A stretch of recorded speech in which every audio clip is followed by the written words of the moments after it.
नमस्कार। इंजीनियरिंग और साइंस के विषयों में रुचि बनाने और विषय समझ को मजबूत बनाने के लिए शुरू किए गए श्रीदेवी क्लासेज यूट्यूब चैनल पे आज हमारी 10वीं गणित की श्रृंखला में नई वीडियो में बात करते हैं सर्किल की, वृत्त की और जानते हैं कि इसके क्षेत्रफल और परिधि परिमाप की गणनाओं से संबंधित प्रश्न क्या है। तो शुरू करते हैं आज की वीडियो। एक वृत्त या सर्किल सीधी रेखाओं से नहीं बनता, जैसा कि यहाँ मैजेंटा रूप दिख रहा है, वो वक्रों के और कर्व्ड फॉर्मेट में होता है। वक्र का एक केंद्र संदर्भ बिंदु होता है जिसे हम केंद्र कहते हैं, सेंटर कहते हैं, और वक्र की जो स्थितियां हैं वो सभी इस केंद्र से बराबर एक समान दूरी पर होती है और इस दूरी को हम त्रिज्या, रेडियस कहते हैं। तो हम कह सकते हैं कि एक वृत्त है वो एक निश्चित बिंदु केंद्र से समान त्रिज्या दूरियों पर स्थित बहुत सारे बिंदुओं का बिंदु पथ है जो एक बंद घेरा बना लेता है। हम इस निश्चित बिंदु को वृत्त का केंद्र, सभी बिंदु पथों से बने हुए इस बंद घेरे को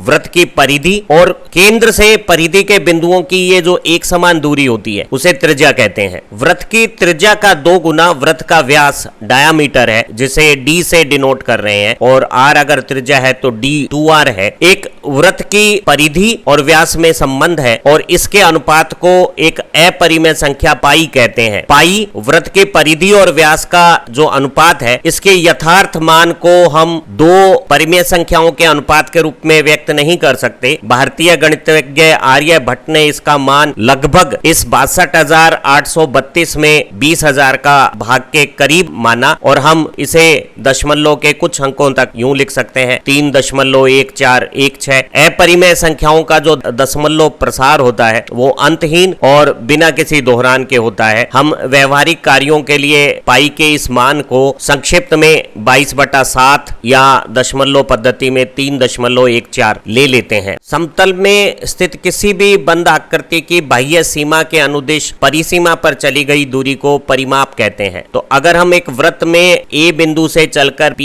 B, C, Q होते हुए वापस A आते हैं तो इस तरह से जो परिमाप बनता है वो वृत्त की परिधि कहलाता है। परिधि और परिमाप को हम अंग्रेजी में पेरीमीटर या सरकमफेरेंस भी कह सकते हैं। परिधि जो अंदर घेरा बनाती है उस पृष्ठ का क्षेत्रफल इस वृत्त का क्षेत्रफल कहलाएगा। परिधि या परिमाप को हम लंबाइयों में मीटर, सेंटीमीटर या मिलीमीटर में मापते हैं। वहीं क्षेत्रफल को हम मीटर के वर्ग, सेंटीमीटर वर्ग या वर्ग मिलीमीटर, अंग्रेजी में कहें तो स्क्वायर मीटर, स्क्वायर सेंटीमीटर और स्क्वायर मिलीमीटर में पढ़ते हैं। एक वृत्त के परिमाप पर चलकर वापस उसी बिंदु पर आकर एक घेरा बनाना एक परिधि है, पर अगर हम एक छोटा अंश इस परिधि पर चलते हैं, जैसा कि यहाँ नीले फ्रेम में आया हुआ है APB, तो इसे हम वृत्त की परिधि पर चाप या आर्क कहते हैं। चाप APB इस वृत्त के केंद्र O से त्रिज्या के साथ, यहाँ OA और OB 2 त्रिज्याएं हैं, इनके साथ एक संरचना बनाता है और उस संरचना को हम कोण या एंगल कहते हैं, जैसे यहाँ थीटा से हमने प्रदर्शित किया है। ये थीटा कोण इस चाप APB और वृत्त की त्रिज्या का अनुपात है और ये व्यक्त करता है कि इस पूरे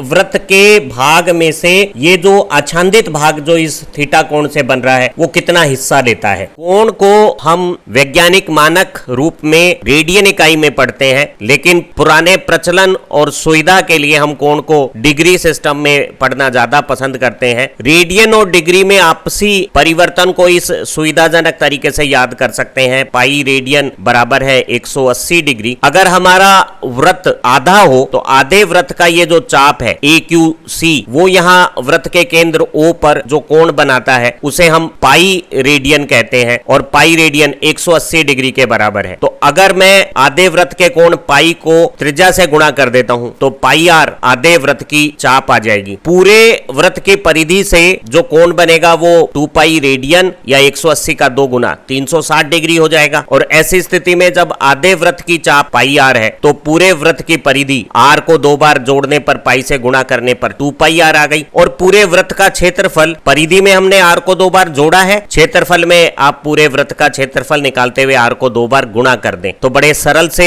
हमारे सूत्र हो गए हैं वृत्त की परिधि का 2r में पाई का गुणा और वृत्त की क्षेत्रफल का 2r के गुणा में पाई का गुणा। तो परिधि हो गई 2πr और क्षेत्रफल हो गया πr²। हमारी परीक्षाओं में वृत्त पर सीधी रेखाओं की रचनाओं संबंधी प्रश्न पूछे जाते हैं। अगर किसी वृत्त की परिधि पर कोई सरल रेखा सिर्फ एक जगह एक बिंदु पर स्पर्श करे, टच करे या छुए तो ऐसी रेखा को हम स्पर्शज्या या टेंजेंट कहते हैं। अगर वृत्त के अंदर कोई बिंदु है और हम वृत्त की इस परिधि पर कोई स्पर्शज्या बनाना चाहें तो हम किसी भी रेखा को खींचते हैं तो वो वृत्त को एक की बजाय दो जगह काटती है। ऐसी स्थिति में वृत्त के अंदर स्थित किसी बिंदु से हम वृत्त पर कोई भी स्पर्शज्या नहीं खींच सकते। इस तथ्य को हम इस प्रकार लिखकर ऐसे किसी चित्र बनाकर समझा सकते हैं। अगर वृत्त की परिधि पर कोई एक बिंदु है जैसे यहाँ P या कोई अन्य तो केवल एक स्पर्शज्या बनाई जा सकती है जैसे यहाँ चित्र में अंकित है। स्पर्श बिंदु से वृत्त के केंद्र को मिलाने वाली जो त्रिज्या रेखा है और स्पर्शज्या है वो परस्पर 90 डिग्री का कोण बनाती हैं, अर्थात स्पर्शज्या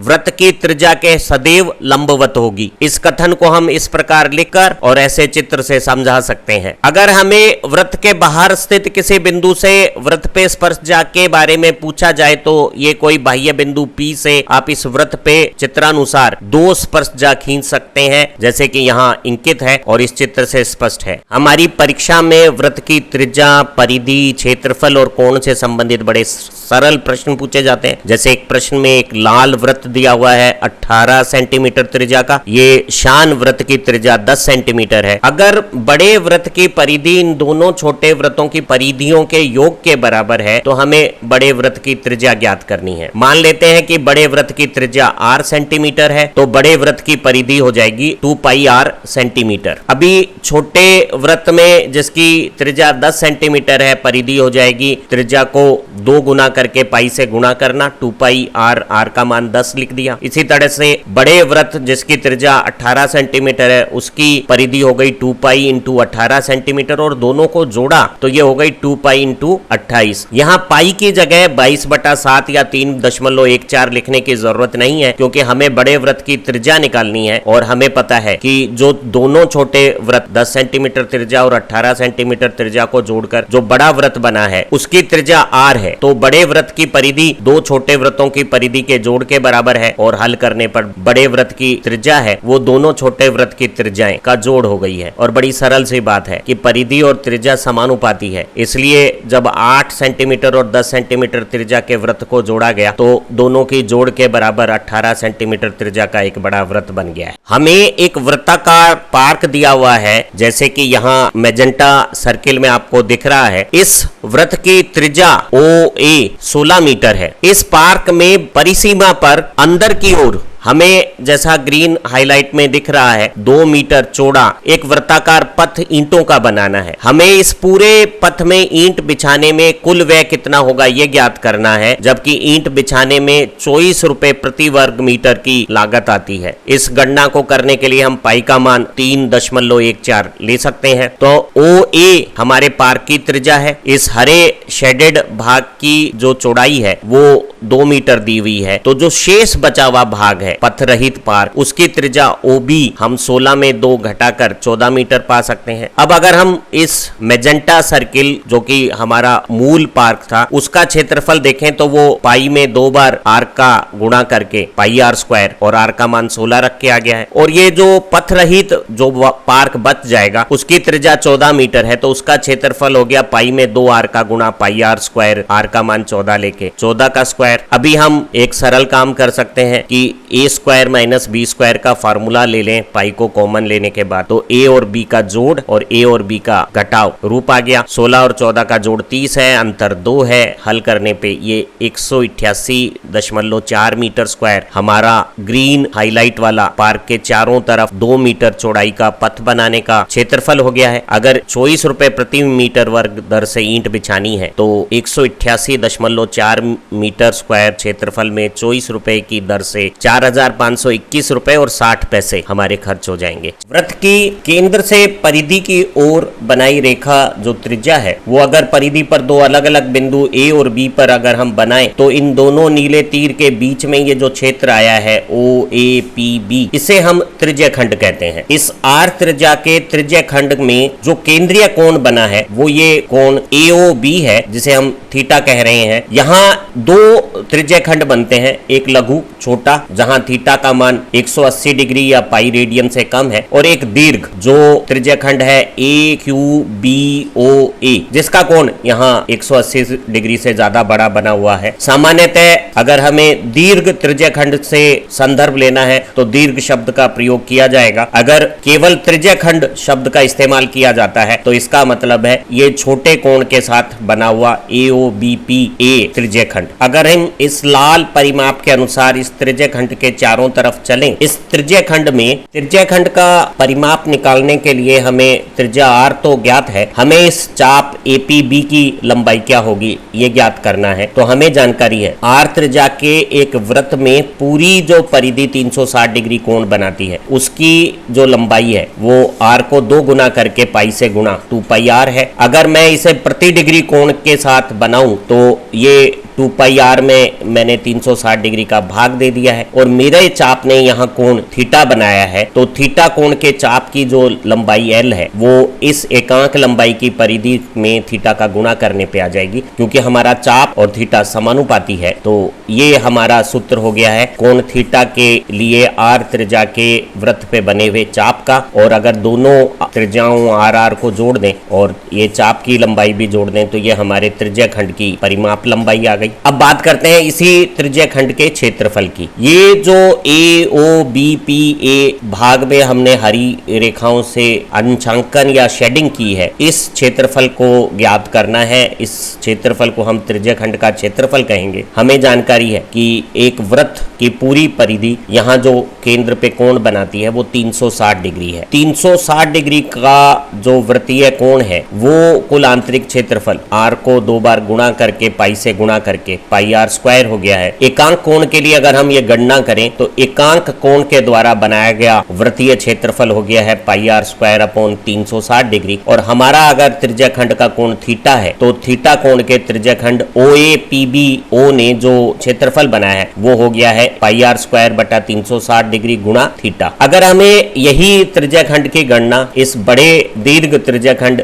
BQAOB के लिए पूछा जाए तो यहाँ थीटा की जगह 360 डिग्री माइनस थीटा लिख देंगे और दोनों त्रिज्याओं का जोड़ 2R, और ये हमारे दीर्घ कोण का परिमाप हो गया है, चाप परिमाप, और 2R त्रिज्या जोड़ेंगे तो ये दीर्घ त्रिज्य खंड का परिमाप हो गया। इसी तरह से कुल वृत्त का क्षेत्रफल है पाई R स्क्वायर, एकांक कोण में 360 डिग्री का भाग दे दिया, और अगर दीर्घ त्रिज्य खंड ने कोण बनाया है 360 डिग्री माइनस थीटा तो 360 डिग्री माइनस थीटा कोण का त्रिज्य खंड क्षेत्रफल हो गया है पाई R स्क्वायर बटा 360 गुणा 360 माइनस थीटा। एक न्यूमेरिकल प्रश्न से त्रिज्य खंड की परिमाप और क्षेत्रफल संबंधी कंसेप्ट स्पष्ट हो जाएगी। हमें एक वृत्त की त्रिज्या 7 सेंटीमीटर दी हुई है। अक्सर ये त्रिज्याएं 7 की गुणज होती हैं, 7 सेंटीमीटर, 14 सेंटीमीटर, 21 सेंटीमीटर इत्यादि, ताकि जब पाई का मान हम 22/7 रखेंगे तो ये 7 और हमारी दी हुई त्रिज्या के साथ कोई गणना में सहूलियत हो जाए। मुझे कहा गया है कि मेरा त्रिज्य खंड 90 डिग्री का कोण बनाता है, तो हमें इस लघु त्रिज्य खंड की चाप की लंबाई, पूरे त्रिज्या खंड की लंबाई और इसका जो ये ग्रीन शेडेड क्षेत्रफल आया है वृत्त के अंदर, इसकी गणना करनी है। हमें पता है कि 180 डिग्री जो आधा वृत्त का कोण होता है उसका जो चाप है वो पाई R है, तो एकांक कोण का हो गया पाई R बटा 180। पहले हम 2 पाई R में 360 का भाग दे रहे थे, अभी आप 180 में इसे त्रिज्या और पाई का गुणा मान लेते हैं। तो थीटा कोण के साथ जो 90 डिग्री है, हमारा जो चाप है वो हो गया है पाई R थीटा बटा 180। पाई की जगह 22/7 रख देते हैं, R की जगह 7 रखा, थीटा 90 और 180 गणना की तो 90 180 से 2 आया, 2 22 से कटा तो 11 आ गया, 7 आपस में कट गए। त्रिज्या खंड के चाप की लंबाई हो गई 11 सेंटीमीटर। अगर अब इसमें 7-7 सेंटीमीटर की दो त्रिज्याओं के अंश और जोड़ दूं तो 7 और 7 14 में 11 जोड़ा तो ये 25 सेंटीमीटर मेरे दिए गए 90 डिग्री कोण के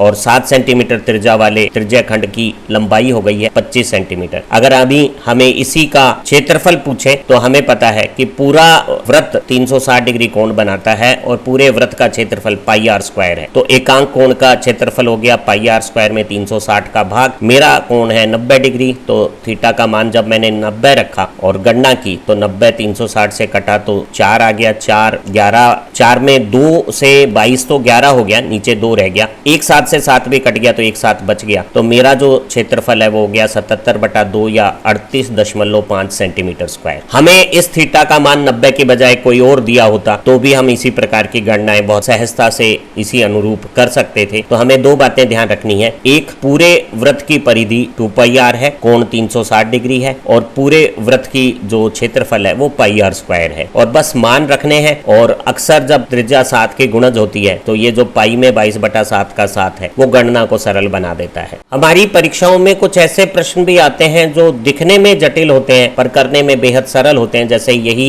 एक उदाहरण ले लेते हैं कि हमें एक वर्ग दिया हुआ है ABCD जिसकी वर्ग की भुजा 14 सेंटीमीटर की है। इस वर्ग में हमने 4 वृत्त बनाए ताकि वो पूरी वृत्त की भुजा लंबाई में फैल जाएं। इन वृत्तीय भाग को अगर मैं हटा देता हूं तो जो शेष यहाँ शेडिंग किया हुआ क्षेत्र दिखता है, इस क्षेत्र का कुल क्षेत्रफल ज्ञात करना है। अब इन क्षेत्रों को अलग अलग ज्यामिति के हैं, ज्ञात करना बड़ा जटिल दिखता होगा, लेकिन अगर हम वर्ग का क्षेत्रफल में से इन वृत्तों के क्षेत्रफल को घटा देते हैं तो हमें ये शेष क्षेत्रफल बड़ी आसानी से पता लग जाएगा। हमारी वर्ग की भुजा 14 सेंटीमीटर की है तो भुजा गुणा भुजा वर्ग का क्षेत्रफल हो गया, 14 का 14 से गुणा किया तो 196 सेंटीमीटर स्क्वायर। अभी वर्ग की एक भुजा में वृत्त के 2 व्यास आ गए हैं, जरा देखिए। तो हम कह सकते हैं कि जो हमारी एक वृत्त का व्यास है वो इस पूरी भुजा की लंबाई 14 का आधा है 7 सेंटीमीटर, और वृत्त की त्रिज्या व्यास की आधी 7/2 सेंटीमीटर हो गई है। ऐसी स्थिति में एक वृत्त के क्षेत्रफल का सूत्र है पाई में 2r का गुणा पाई आर स्क्वायर। पाई की जगह 22/7 रखा, त्रिज्या की जगह 7/2 रखे 2 बार और गुणा किया तो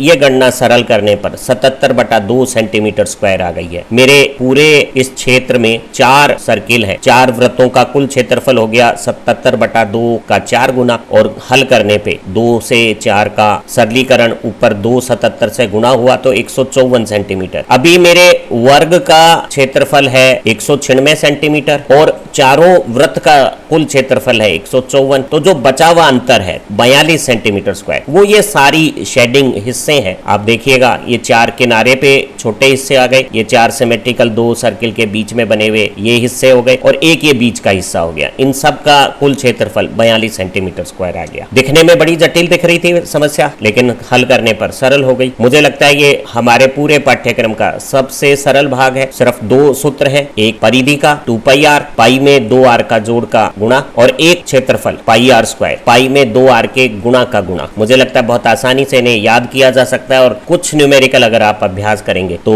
परीक्षा उपयोगी समझ बन जाएगी। आप अच्छा पढ़ें, तरक्की करें। Have nice time, happy learning.